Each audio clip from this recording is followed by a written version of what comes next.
بسم الله الرحمن الرحیم. امام صادق علیه السلام در روایتی نورانی می‌فرمایند برای اهل بهشت در دنیا 4 علامت است.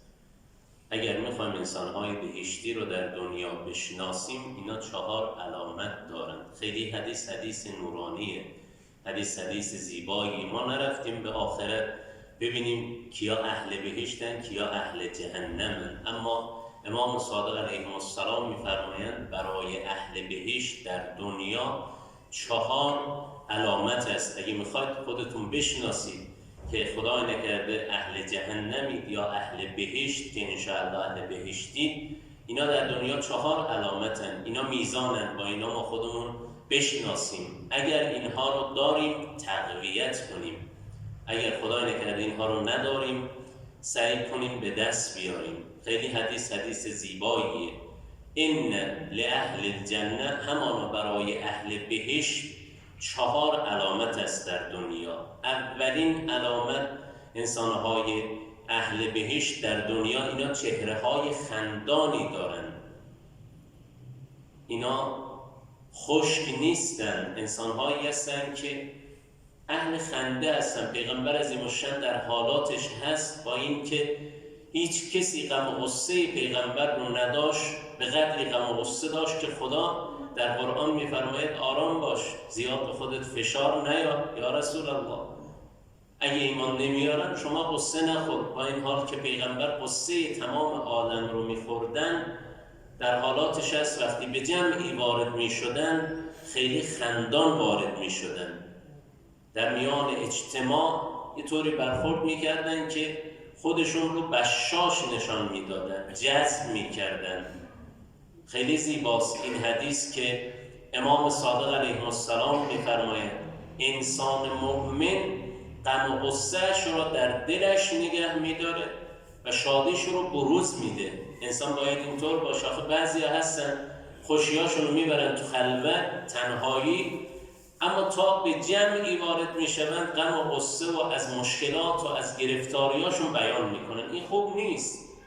در حدیثی که امام صادق میفرمایند انسان مؤمن باید غم و غصه‌اش رو در دلش نگه داره، شادیاش رو بروز بده. در حالات پیغمبر عرض کردم وقتی مینشست در میان جمعی خودشون خیلی بشاش. اولین علامت اهل بهشت در دنیا به فرموده امام صادق اینا انسان‌هایی هستن که اهل خنده هستن. البته نه خنده های حرام، نه خنده هایی که با قهقهه باشد، اینا اشکال داره. انسان خنده ای داشته باشه که لبش بالاخره شادمان باشه، چهرهش شادمان باشه. دومین علامت اهل بهشت به فرموده امام صادق اینها زبانی ملایم دارند. اینا زبانشون نیش نمیزنه، اینها زبانشون ملایمه. با مردم وقتی صحبت میکنن، با همسر وقتی صحبت میکنن، با همکار وقتی صحبت میکنن، تو اجتماع وقتی وارد میشن، زبانشون خیلی ملایمه. اهل نیش زدن نیست. بعضی هستن با زبانشون روزانه خدای نکرده چندین نفر رو دلشون میشکنن، خیلی بده. در حالات انسان‌های دوزخی داریم. پیغمبر فرمود اکثر اونهایی که وارد جهنم میشن به خاطر 2 چیزه: گناه زبان، گناه شهوت. پناه بر خدا. البته زبان نعمت خوبیه. خدای تبارک و تعالی وقتی در قرآن نعماتش رو بیان میکنه خدا میفرماید به شما و لسانم و شفتین، اما اینکه انسان با این زبان دلی رو نشکنه، خدای نکرده فحاشی نکنه، تندی نکنه، طوری نشه که با این زبان غیبت کنه، شماتت کنه، خدای نکرده گناهانی با این زبان مرتکب بشه که این زبان همین شخص رو دوزخی کنه. دومین علامت انسانهای بهشتی به فرموده امام صادق علیه السلام اینا زبانی ملایم دارن، نرم دارن. سومین علامت انسان‌های بهشتی در این حدیث نورانی به فرموده امام صادق علیه السلام اینا قلبی مهربان دارند. وقتی یه غمی میبینه غمگین میشه، وقتی یه مریضی میبینه قصه میخوره، وقتی یه کسی میبینه که مشکلاتی داره غم و قصه میخوره، ناراحت میشه. آخه بعضی سنگدلن، هر چه ببینن تصادف ببینه، این حوادثی که در دنیا اتفاق میفته اینا رو ببینه اصلا تغییری در وجودش ایجاد نمیشه، اینا قلبشون سنگدلن. این خوب نیست. قلبی مهربان، انسانهای بهشتی دارای قلوبی مهربان هستند. من در حدیثی نورانی دیدم فرمود مادرها را خدا به خاطر همین قلب مهربان وارد بهشت میکنه. خیلی مهمه ها، به خاطر این قلب مهربان خدا وارد بهشت میکنه. من اینو جای خوندم، یه بنده خدا مادری بود میگفت من فرزندم درون آتش افتاده بود، خودم رو انداختم درون آتش، بچه رو نجات دادم، فرزندم رو نجات دادم. این قلب مهربان خیلی نعمت بزرگی، خدا به مادرها بیشتر عنایت کرده این قلب مهربان رو.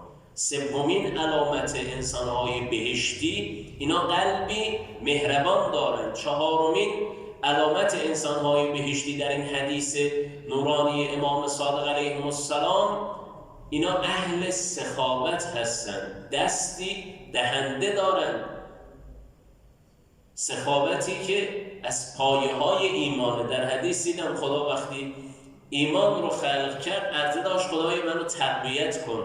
خدای تبارک و تعالی با 2 بال این رو تقویت کردن، یکی با سخاوت، یکی با خوش اخلاقی. اینا بالهای ایمانن. و در مقابل وقتی کفر رو خلق کرد گفت خدایا منو تقویت کن. خدا با بخالت و با بدخلقی کفر رو تقویت کرد. انسانهای بهشتی چهارمین علامتشون در این حدیث نورانی که امام صادق میفرماید اینا انسانهایی هستن که دستی دهنده دارن. اینطور نیستن که بخیل باشن، اینطور نیستن که سرسخت زندگی کنن. بعضی هستن از این نعمت‌هایی که خدا بهشون داده خودشون هم نمیتونن استفاده کنن.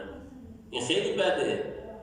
انسان بخیل باشه، حتی از نعماتی که خدا بهش داده خودش، اهل و عیالش، خانوادهش نتونه استفاده کنه، این خیلی سخته، خیلی بلای بدیه.